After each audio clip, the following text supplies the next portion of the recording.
All righty, guys. Happy post holidays. Health Huddle kickoff Monday. I can't believe we actually made it through the holiday season. It's like, whew, it actually all took place and it all happened. We lived through it. So I want to wish you a happy Monday. It's great to see all your faces. For those that don't know me, I'm Brad Miller. I'm a certified health coach. I get to be the host of this call every once in a great while. And tonight we're actually going to keep it short, simple, and sweet. And a lot of people will catch the recording. So hello, everyone in future land. A lot of people continuing on their Christmas today. I talked to a lot of people still celebrating, a lot of family in town. And this week is generally a week where we start to come back to life. This is actually a week that can really bury people. I've talked to people that have been buried from this week all the way into March. They start waking up and they're like, oh man, I knew I meant to start getting my routine back. So tonight we want to keep it light with some tips and some stories that will help you start to get your feet underneath this. Because if you're like most people on this line, you probably lost your grasp on everything like where you were a little bit ago. So hopefully tonight's tips will help. But I'm actually going to turn it over to some stories. I'm going to go to Denise first. Denise, someone who lost her weight years ago and have been through the new year a few different times. So Denise, wanted to see if you could share some tips with us, are things that you've learned over the past few years that help you kind of get into the routine post the holiday season. Sure, Brad. And I'm going to be a little transparent. Today is my 4th year anniversary of being a coach. And last Christmas, a year ago, I, for some reason, thought that I needed to just show everybody I could eat normal. And I ate the high-fat, greasy stuff. And let me tell you, my body was not happy. This year, it's so much easier. And it's really focusing on my why. Those grandbabies and being able to go and do the things that I enjoy in life. You know, we all have bad habits. We got to just keep focus forward. And I stay very integrated. I stay in contact with my coach, and just by coaching itself helps me be around healthy people. And that's how I have continued to keep my weight off for 4 years now. And no longer do I want to be on those 22 medications or in that electric wheelchair as you see me there. And, it's so fun to go to the doctor and have a great report come back. And that's just those small things that I celebrate every day. So thanks, Brad. Yeah, and so Denise, a quick question on that. Like, you lost 100 pounds. You massively changed your health. That's not something you just do in a second. You've been through a few New Year's. Like, what are some of the things you think you learned the hard way or got a grasp on or has made the difference? Like, the New Year or the holiday season can be something that throws people off. Like, what are some things that you've learned that help you get back into routine or that are some of your staples? If someone's here saying, all right, cool, I was chugging along, but the holidays, I knew I was going to take a little bit of a hiatus or a little bit of break or somewhere in between. What are some of your tips if they're saying, hey, how do I get my mojo back with this? Or what are some of the things that I can start with? Yeah, I hear you. And it's setting small goals. The big ones just seem so, I didn't start this to lose 100 pounds. I started this just to get under 200, and I'm only 5 feet tall. So setting the small goals, like making sure to get the water in. I noticed on Christmas Day, I did not drink enough. And I know my grandkids and our family didn't as well. And so maybe it's just starting right now to drink 100 ounces of water a day or up your game on that and focusing on the people. New Year's is coming, and you know what? It's about who I get to hang out with, who I get to celebrate, who is going to uplift me. But, I'm going to continue on that because I am going to stay focused. And it's about the people and not about the food. It really is the people. And I want to feel good. I've made poor choices in the past, and I know how much that affects my body by just what I put in my mouth. And to quote Lori Dufresne, awesome coach and friend, why do we want to put that garbage in our body? Really? Yeah. Great tips, Denise. Thank you. And just starting small, start with water, focus on people. That's really good tips to kind of get back in the routine. I love it. Let's do it over to Susie. Susie, you were traveling with the little one, staying with in-laws, like the whole gambit that, get people out of routine. You've been through the New Year's a few times. You've continued to work on your health. Like I love your story because it's not about perfection. It's about progress and all the different things you've accomplished. What are some things you've learned over the years that help you get back into the routine and not let the holidays gobble up your normal routine? Well, I mean, that's kind of that's a loaded question, Brad, but I think over the years, I've just kind of, I think a lot of it is so much recognizing that health is a journey. It's not something that you are going to ever, finish doing. And so, going into each holiday season, being prepared that there's probably going to be a lot of sweets and treats, and you might make a couple choices that aren't the best for you, but knowing that you can get right back into the swing of things and that it doesn't have to end right there because you made a bad choice, I think has been huge for me. There's an analogy of like you're walking down the street with your phone and your purse, and your phone falls out of your purse. It smashes, it hits the ground, and like maybe a little crack gets into the phone. And normally we would just pick up our phone and dust it off and be like, oh shoot, and then put it back in our pocket for safekeeping. But for whatever reason, when it comes to our health, if our phone falls out of our purse or we eat a cookie or something like that, we decide, well, to heck with it. I'm going to go nuts and I'm going to smash my phone to bits, and then I'm going to have to go buy a whole new phone. And, it's just the mentality of knowing that it's okay. Just dust yourself off, and 2 hours later, eat something healthy and make a different choice next time. So I think a lot of it has just been allowing myself grace to go through those times and being okay with it and knowing that it's making me better and stronger, going through that each year. And it really does get easier. And over time, it just becomes, it's just right there kind of on the forefront of your mind. Like, I'm on my health journey and I'm going to decide to eat this cookie, or I'm not going to decide to eat this cookie. It's really not going to affect me a ton. But just allowing that grace of making those decisions, I think has been huge for me. I love it. That's a really good tip there, Susie, on all of that, how to look at it, the phone analogy. And I guess another thing that I think you've always done well is look how far you've come. I mean, this is actually your pictures you sent me a while back for something else.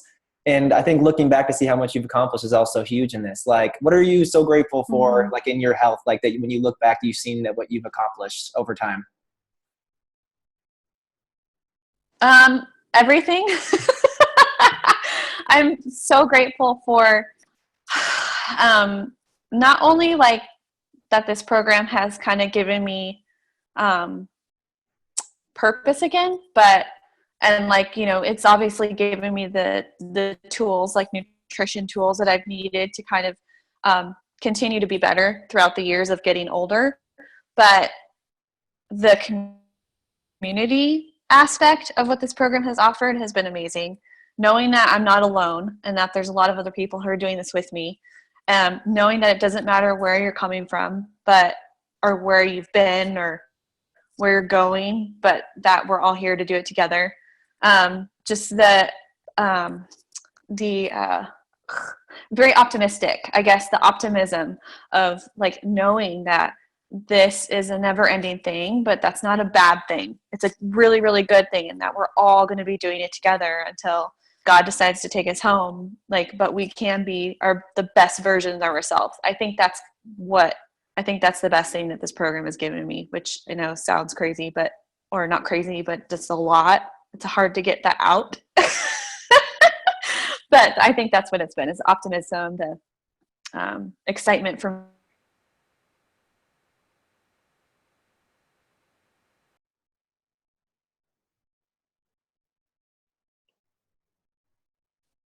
it's good. I love it, Susie. No, you're far from crazy. So thanks for sharing. Those are great tips, and just great example. Thank you so much, and congratulations. Let's turn it Thanks, over to Brad. our last couple that are share some tips, and a couple all the way across the United States from where I'm at, Tim and Kelly in Florida. Again, Kelly, Tim, just some things that you've accomplished. Obviously, looking at your picture here, you can see a lot's changed, but what are some things you've learned that have helped you get your mojo back going on in the new year? What tips do you have for us tonight as you're sharing some of the things you've learned over the years past? Hey, thanks for having us share, Brad. When I look back and I lost almost 60 pounds 4.5 years ago, that's a lot of motivation for me to never go back. I committed to myself to always stay real close to my journey. And some of the things that I do is I schedule fun. I like doing races and stuff. So I put those things on the schedule. And whether it's, working out with friends or whatever, there's always something that, I make plans for. So that's just something that is, it's fun for me. It's easy for me. And it builds into community. I like to surround myself with like-minded people. So that keeps me really close and accountable. And another great thing is I have the privilege of helping other people and coaching other people and doing this. And when I do that, I have that extra layer of accountability because I really do want to model how to do this right for the people that I'm helping. So it's kind of a blessing both ways. And I'll just jump in real quick. Thanks, Brad, for the opportunity. Yes, thank goodness we have had this transformation. So looking back on it, it's always surprising to see that. We do, treat ourselves. But one thing that, this is my third new year going into, in new year being healthy. And I really, a couple of things that just stick in because like Denise and Susie said, treats are there and we're human and we're normal and we've gotten healthy. So we do treat ourselves, but I've learned to say that treats don't equal defeat. Treats are just a treat and it doesn't take you off your game if you won't let it. It's a mindset. And that's what my biggest win in getting healthy was a healthier mind. I was a very stressed person in corporate America when we found this program. And I had a great weight loss. I've kept, between 20 pounds. It's the holidays off for about almost 4 years. But what's really been fun is that my healthy mind just took over where it was basically non-existent. And so the benefits of getting healthy for, anybody listening that's just starting, you're just starting to see the tip of the iceberg. And that's really cool. So just know that, a couple of things you can, that I've learned to do is get back into the basics. Denise said water. I was the same way. Christmas Day, I was like, wait, I don't even think I had 2 glasses of water. So getting back to the basics has been great for me to always get back into the groove. I call it get my groove back, after the holidays and everything gets off kilter, no matter what, not just our health, but, our whole sleep and everything. So just getting back to the basics, having your meal replacements handy, have a plan, right? And get your water in. Our journey's been amazing, and it is so amazing that we get to help people, but it does help so much to keep us in the healthy mind game and how to spread that. And it just, it keeps us accountable on what we chose. We're not accountable to anybody else, but we're accountable because we are choosing to be healthy, and we are going into this, second half of our life a lot healthier than our first half. So we just love that. And I think, the progress versus perfection is something to always remember. Repost your goals, your whys, just the tips that put it in front of you as far as why you're important. But one last thing is we're going to have some friends over this week to help us eat the leftovers. So clean your fridge out. That is a huge thing this time of year between Christmas and New Year's. Get that fridge cleaned out and love to find your fridge again. So that's what I'd like to share. Dang, not only is that good inspiration, but those are some really good tips. Thank you, Tim and Kelly. I mean, those are so spot on. They actually bleed into some of the tips I gathered here tonight. And I also want to say congratulations to Sophie. So start at 211. You just typed it into the chat down at 160 during the holidays. Congrats. That's so awesome.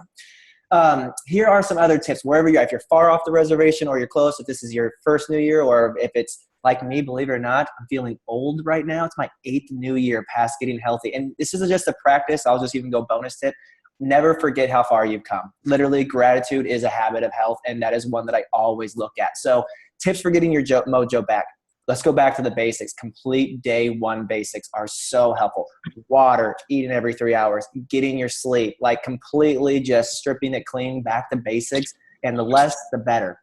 Number 2 would be, what are your personal goals? Like, start thinking about that. Like, back to basics also includes making some new goals. And I'm not talking about like, oh, I want to be less weight. Like, your goals should light a fire under you. Like, when you write them down, you should start to feel like your chest getting tingly, or like your hair perking up, or I don't, whatever happens when you get excited. Like, you should start seeing that happen. Like, I actually did that today. Like, I do it every new year. I started writing down some things that like matter most to me and that I want to accomplish, and it gets you excited. There's an actual chemical reason that happens in your brain. I won't go into the depth of it or the nerdiness of why that happens, but it's a really good thing. So find out what personal goals are. Write them down. Tell somebody. The next one is set up a schedule and a structure that will support it. A plan or a goal is only as good as the structure you set to support it. So start to look at that. That's actually what's at the bottom of this. Like, I've started setting a schedule that supports those goals. Like Kelly was saying, like cleaning out the fridge. Like, you can't, like, a structure of junk food in the house is not going to support you getting back into routine. So that one is huge. Like, get it all back to basics, make a plan, put it in your schedule. And just like anything, getting back into a routine, it's going to be a little bit of work the first week. It's not going to be as natural as it was before. So go back to those basics, set up a schedule to support yourself. The next one, which is the same tip I gave before, is clear out your environment. Like a good old purge. Like, if you got junk food, get it out. It's going to go, if it's in the house, it's going to go in your mouth. Like, all those things, like even apps and different things like that. Like, actually, one thing I did this last week for the first time is I realized I was getting about 30 junk mail email things a day. So I started unsubscribing from all the junk that distracts me during when I open up my email, all the way to things like that. There's no more junk food in my house. We got rid of it all. I sent it away. I sent the pumpkin pie home with my aunt. It's not in my house anymore. So that's a really good one, is if it's not at my house, I can't eat it. So it makes it a lot harder to get that. And my house is stocked up with healthy food right now. The next one, and this is probably the most important to kind of bring it all together, is set a date. You can't miss a date if you set a date. So for me, I knew my date was right after Christmas. Some of you might set it for next week. Whatever works best for you, just set a date. Tell people, that reinforces it, and tell your coach, like, this is a partnership and we want to work with you on it. And the last one, and this is probably the most biggest tip of all, is action always cures everything. So if you're sitting here feeling like, man, I don't know if I have the motivation, or I'm not really feeling it, like, believe me, 2 days later, 3 days later, after just starting, like, there's an old saying, I will probably butcher it, is you want to act your way into feeling instead of feeling your way into action. Yes, I said it right. That's the one. And I got to tell you guys, like, just personally, if I can be transparent, like, we just moved into a new place. My schedule's been so off. My eating hasn't been, like, thank God for this program, because that's like what kept my eating like at least semi-sane. And I started to feel it about a week ago. And what I just said was, why wait till the new year? I actually went on our full plan. Even though weight loss isn't what I needed, I just needed clarity and nutrition. So I went back to full 5 and 1 before Christmas, and it felt amazing. Like, the third day I was like, man, like, I wouldn't have expected me to feel that good 3 days later. So that's why my tip is action. It always cures everything. And you're feeling great. Like, even if you're not feeling great right now, or you are feeling great, just taking the next few steps, you can get your groove back, your mojo back, whatever it is you want to call it. So these are some tips. Take all of them, take some of them, but the more you practice, the easier it gets, just like Susie was talking. So hopefully these are helpful for you. I want to congratulate you on all you've accomplished as we wrap up 2017. If you're on this call, you've accomplished something in your health, you're a part of our community, and we want to wish you a happy 2016. Start thinking about what you want to accomplish this next year, because year by year, it's very fun to look back and see all that's improved. And if you're like Tim and Kelly, like, only getting younger every time I see them. So anyways, you guys all have a great evening. Congrats to all the victories you guys shared in the chat. And for those that are watching the recording, let's make it a great rest of the new year and look forward to starting 2017 together. Thanks to everyone that shared tonight. Thanks, Brad. Thank you. That was great. Great tips. Thanks, everybody. Thank you all for sharing. See you soon.